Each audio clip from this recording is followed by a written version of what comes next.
Morning, campers. I read this book so you don't have to. It's called Yogacara Buddhism and Modern Psychology by Tao Jian. And I have to say, I wouldn't recommend this book for what I perceive of as most of my viewership out there in YouTube land. Of course, some of you might be different from people who I imagine you are, but I think for the most part, if you're looking for a fun, easy read about Buddhism, this is not it. If you want a fun read about Buddhism, go get Letters to a Dead Friend About Zen, which I just put out a couple of months ago. This is not like that. This is a scholarly book, and it's real difficult to read, but I found it very interesting. I'm kind of a fan of Yogacara Buddhism. I don't know if fan is the word. I'm interested in Yogacara Buddhism, but I'm not interested in Yogacara Buddhism because I think Yogacara Buddhism has the answers or anything like that. I actually think the Zen form of Buddhism is much more direct and penetrating, and that's why I studied and taught Zen and still study and teach Zen. But Yogacara was one of the antecedents to Zen, so it had some influence on Zen. That being said, you don't often find Zen teachers making a kind of overt references to Yogacara. They're just sort of, kind of in there. Like, you'd never hear Dogen talking about Alaya Vijnana, which is why I was reading this book about Alaya Vijnana. The reason I was reading this book was to learn about Alaya Vijnana.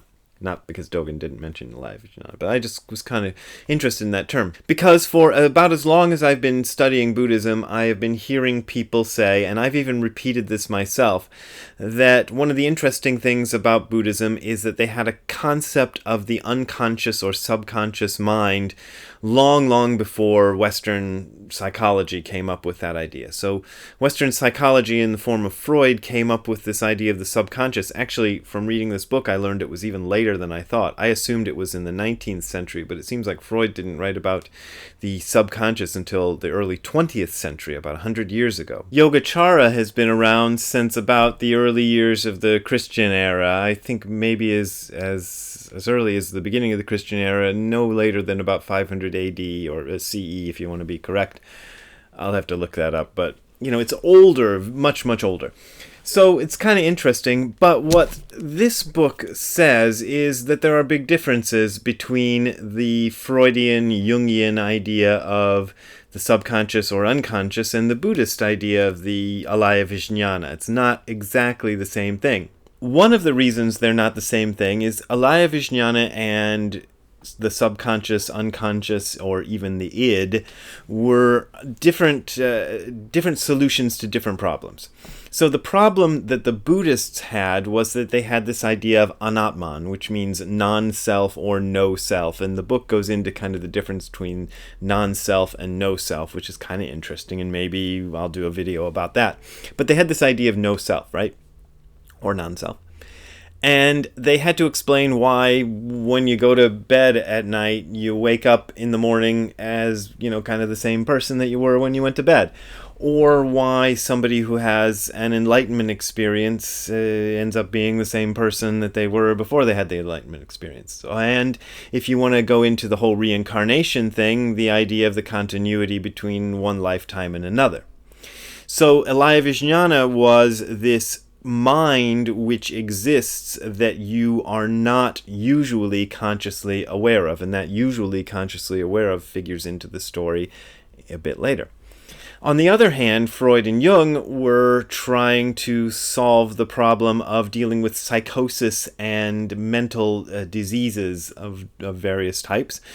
And trying to understand that, they posited this idea that there was another layer of mind below the conscious mind, which was influencing the conscious mind. So in both cases, you end up with relatively the same idea of a mind which is existing and having activity within it that you're not consciously aware of. Jung expanded the mind into the collective unconscious, so it has a kind of resonance. I don't know if resonance is the right word, but it has a kind of similarity to Alaya Vijnana, which is not necessarily an individual thing, but is a more universal thing.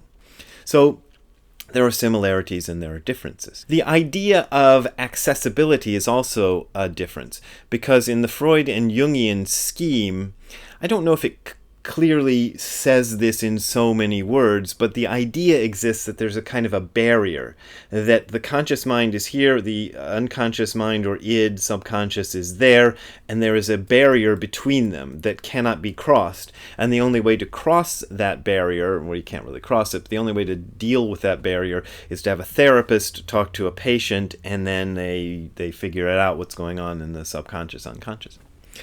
In the scheme of the Alaya Vijnana, though, the Alaya Vijnana is accessible to the enlightened person. Now, enlightened is, a problematic term, but the idea is that that subconscious area isn't necessarily inaccessible. It's just inaccessible to most of us, but if you work on yourself with meditation, you can start to access this.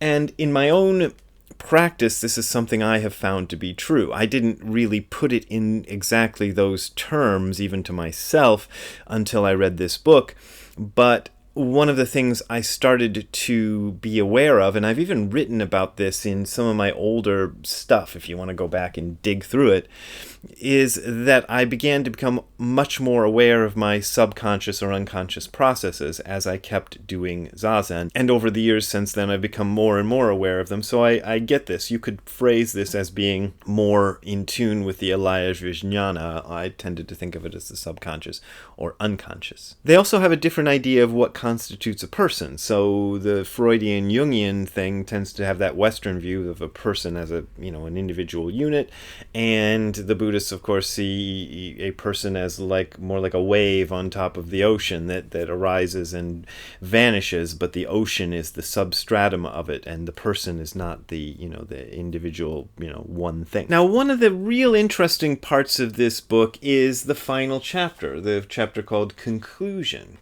And I almost feel like the conclusion to this book could be kind of read separately from the rest of the book and still make sense. In fact, the first part of the book I found to be incredibly difficult to get through because it's going through this Indian philosophy of mind, and any sort of Indian philosophy is super detailed and super complicated and way over my pay grade. I never can get this stuff.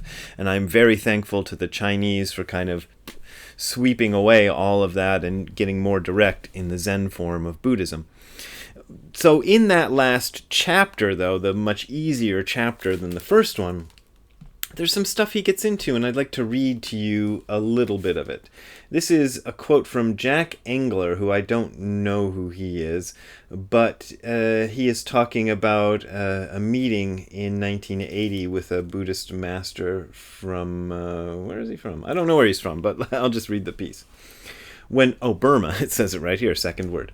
When Burma's most renowned scholar and meditation master, Venerable Mahasi Sayadaw, visited America in 1980, he held a meeting with Western Vipassana teachers about teaching. I remember Jack Kornfield asking in his intrepid way, "What do you do when students bring psychological problems to you?" There was a hurried consultation with the other Sayadaw's teachers, and some evident confusion. He turned back to Jack and asked, "What psychological problems?" At the end of his U.S. visit, the Sayadaw, I guess that's teacher, right, remarked on how many Western students seemed to be suffering from a range of problems he wasn't familiar with in Asia. A new type of suffering, he said, psychological suffering. It is now well known the Dalai Lama, too, on his first visits to the West, expressed shock at the degree of low self-esteem and self-hatred he encountered in Western practitioners. That's a really interesting observation. There was a movie that came out a few years ago called Does Your Soul Have a Cold? And it is a direct translation of the Japanese slogan that was used to promote psychiatry in Japan. I'm not sure exactly why they were promoting psychiatry, but I can even guess what the Japanese are. It was probably Tamashi ga Kaze o Hiteru or something like that. And there was no way for Japanese people to comprehend this idea of why they would need a psychologist or a psychiatrist, because that's not part of their culture. And Japan is probably the most westernized of all the countries in Asia. Maybe Korea is on par a little bit, or maybe Taiwan, I'm not sure. But Japan is very, very westernized, and even they didn't have this idea of psychological problems. So that speaks to a very, very different way of conceiving what the mind is and what a person is and what goes on there and what is necessary to address it. The author says that Buddhists can learn from psychology and psychology can learn from Buddhism. One of the interesting things about Buddhism is it comes from a tradition in which these things were not broken down so much, okay? Because in the West, we have a very clear delineation between what is psychology, what is philosophy, what is mythology, and what is religion, and they're all in their own compartments. Whereas Buddhism comes out of a worldview that never made those distinctions. So a lot of people, when they look to Buddhism, see the psychological seeming aspects of it and think, oh, Buddhism is a form of psychology. And then other people see the religious seeming aspects of it and go, oh, Buddhism is a religion. And, other people see the philosophical aspects and go, oh, Buddhism is a philosophy. But it's really, it doesn't fit any of those categories neatly. And I do agree that Buddhism can learn from psychology, but being biased as I am, I think psychology has a lot more to learn from Buddhism, because Buddhism has been dealing with what we call psychology for a lot longer than what we call psychology has been dealing with it. My own opinion, there's a tendency for Westerners to be a little dismissive, I think, of anything that comes from Asia as being kind of like, oh, that's like kid stuff or something. They won't exactly say it, but they sort of go, meh, we don't care about that stuff. Let's get into the real thing, which is the Western ideas. And eventually, I think Buddhism will start to be taken more seriously by the West, and then we'll be able to have some more real dialogue, of which this book is a good attempt at dialogue of East and West, even though it's one person's dialogue, but he's looking at both traditions and getting pretty much in depth with them. So that's my little book review for today. I hope you enjoyed it. I hope you got something out of it. Remember that I buy books like this with your donations, and that's how I make my living, and that's how I buy the bananas that I ate for breakfast and everything else. So donate. Buttons are below. PayPal and Patreon have I, and that's the way I do it. And thank you very much for your support, and we'll see you next time. Bye.